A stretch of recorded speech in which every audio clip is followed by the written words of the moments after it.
Joaquin, I was wondering what the energy level would be like on a welterweight fight week, but it seems like oh, we good. Yeah. We right where we belong, man. You know what I'm saying? I woke up at I think 178 today. You know what I mean? So the weight feel good. You know, my energy's high, and I don't know if y'all see it, but you know what I mean. I'm feeling good. It look good. You know, I don't look all sucked out and depleted like a lot of these fighters. So. Yeah, we 100. Yeah, I was actually kind of worried. I was like, I wonder what he's going to look like coming in here. But it looks like you. I mean, is this a spot you should have been all along? I should have been here the whole time, but it is what it is. I came in for that check. That's the only reason why I was at middleweight. You know what I mean? They gave me an opportunity to fight at 185 when they seen me fighting at 185 for LFA. And, you know, that's why I stayed there. And me getting those knockouts at 185, I felt good there because a lot of people don't realize I didn't cut any weight to get to middleweight. You know, so I walked around 185, 183, you know, and I was just able to walk into that cage and just be me. But now I actually have to, I wouldn't say sacrifice, but actually be disciplined on what I eat with my nutrition. But it's better for me, you know what I mean? Way more healthier for myself, you know, and my conditioning is even better because I had to work on my conditioning even more. You know, I'm a little skinny, you know what I mean? The muscle's still a little defined, but I'm not bulking as much, so I feel like I'm in a healthier weight class for myself. So when you talk about, like, just dialing in I mean, is it like an entire lifestyle change? It got to be a lifestyle change, you know what I mean? For any fighter that's planning on moving down or cutting this type of weight, you know what I mean? You got to change the way you eat. You got to change the way you sleep. Everything, you know what I'm saying, is a part of this game when it comes to these weight cuts, you know? Was it the setbacks that forced you to make this decision, or did you kind of know that you were going to get it? Yeah. I got tired of getting knocked out. I ain't gonna lie to you. Yeah, man, being at 185, you know, you got a lot of heavy hitters out there, you know. But one thing about me, mentally, I'm not scared to fight anybody, but sometimes that's the problem. So it's not about being scared, it's about being smart, you know. So right now, I feel like me being at 170, I feel like even though I took losses at 185, they prepared me for these moments at welterweight. The resistance and the strength that I was dealing with at 185, man, I'm about to run past these dudes at welterweight. Let's get this money. That seems like a very mature approach. Do you feel like you matured a little bit? Like you want to fight the biggest, baddest dude out there, but you realize, the guys that are my size. You know, I just turned 29, so I guess you could say that. But you know, it's just common sense. You know what I mean? So if I keep allowing myself to go out there at 185, yeah, I might succeed, have a couple victories, but I just got to look at the data. I lose too. You know what I mean? So I just look at that data like, hey, I'm not trying to be a 50-50 fighter. You know, I want to be, you know, undefeated this year. You know what I mean? Not take no losses and make my way up to that welterweight belt.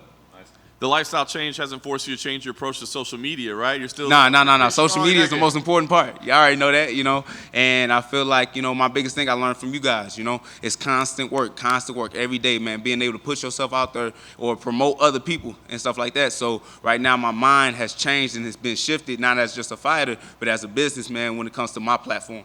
Were you always like growing up and stuff? Were you always like, do you enjoy entertaining people or whatever? Because it's a good feed, man. You know? Yeah, I don't want to say entertaining people, man. It's just my personality, you know. So you know, I feel like some people love it, some people hate it, but either way, I'm just being me, you know. So yeah.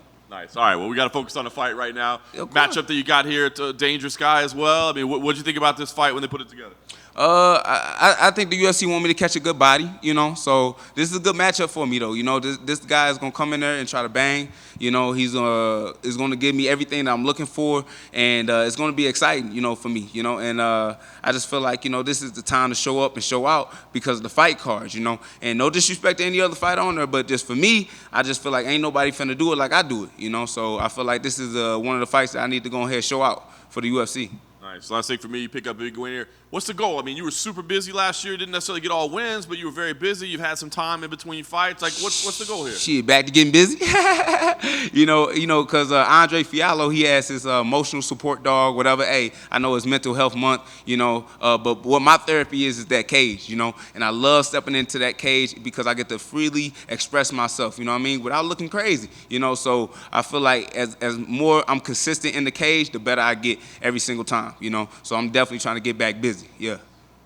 Yes, sir. Have you seen much tape on your opponent? What are your thoughts on his striking? My thought, I mean, he got power. You know what I mean? Everybody got power until that second round and third round show up. But, you know, that's it. You know, I just can't allow this kid to touch me, you know what I'm saying, in the beginning of the rounds because all his finishes come by the first, you know. So that's it.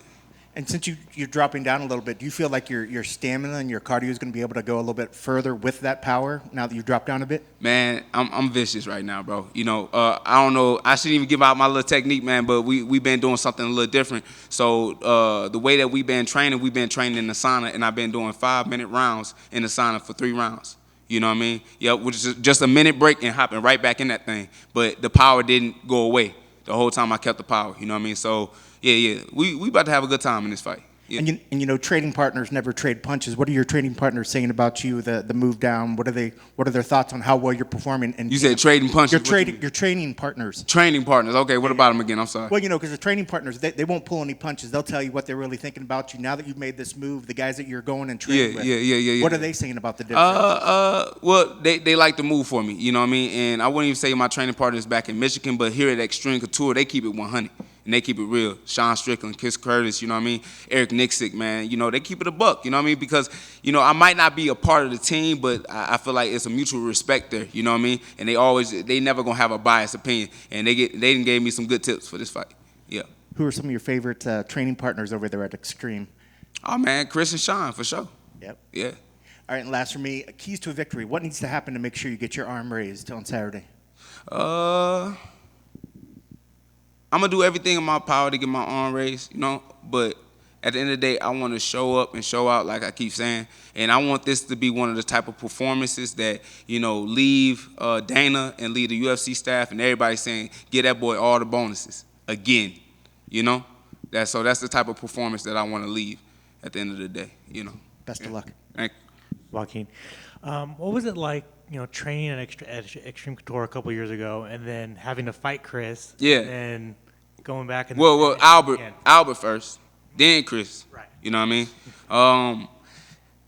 I guess we can go back on that maturity thing, you know. So when I went to go train with them at first, you know what I mean, everything was love and everything of that nature. And then I got a fight with a bus, Magomedov, I believe his name is. He pulled out the fight. And then I got a call from my manager that Albert Durayev, who trains at Extreme Couture, wanted to fight me. So at first I thought it was like, man, come on, bro. Like, I just went over there. I went to go train with y'all. Why you want to fight me for? And all this other stuff, you know what I mean? And, you know, y'all know how that fight happened. But then I was like, all right, let's make it personal now. Let me hunt down Chris Curtis type stuff, right? And he did what he did to me, you know what I mean? And I realized, I was like, bro, this game ain't personal. It's just business at the end of the day, you know? And if I could still use this mentality, whatever, with the maturity and stuff like that, I realized, like, bro, you can train with the guys that you lose to. Because that's what's gonna make you better. And a lot of people be like, oh man, I wanna fight that person again, man. You got so many different individuals that you can fight and that you can make this money off of, but people just take an ego part of it, you know? And I realized I didn't took the ego out of it, and this is just strictly business with everybody that I fight now. What was the biggest thing that you took away from your last fight? Oh, move my ass down to 170. Yeah. And finally for me, who originally gave you your nickname? My original, like, Young Buck. New Mansa. No, I gave myself that. Yeah, I gave myself that, man. You did my little homework, you know what I mean? I be reading, you know what I'm saying? I be trying to read.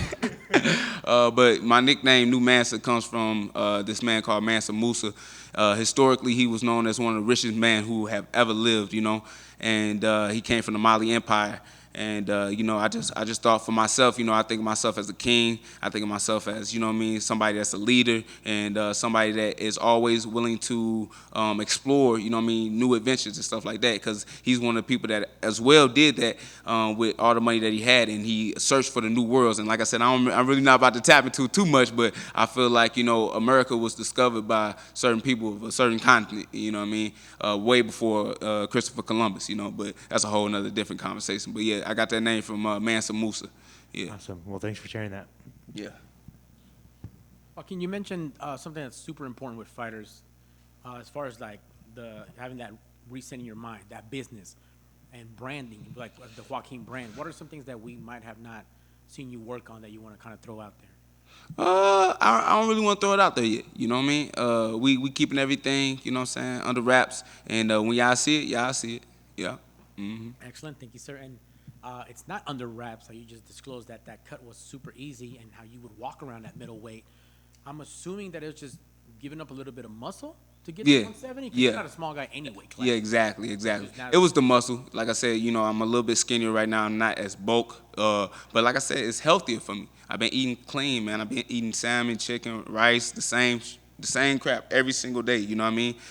No sugar, no salt type things, and you know, just a cleaner diet. I've been sleeping better.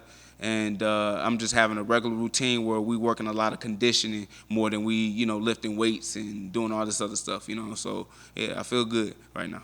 Man, you look great. Your Thank you. I attitude, appreciate your it. positivity. Thank you.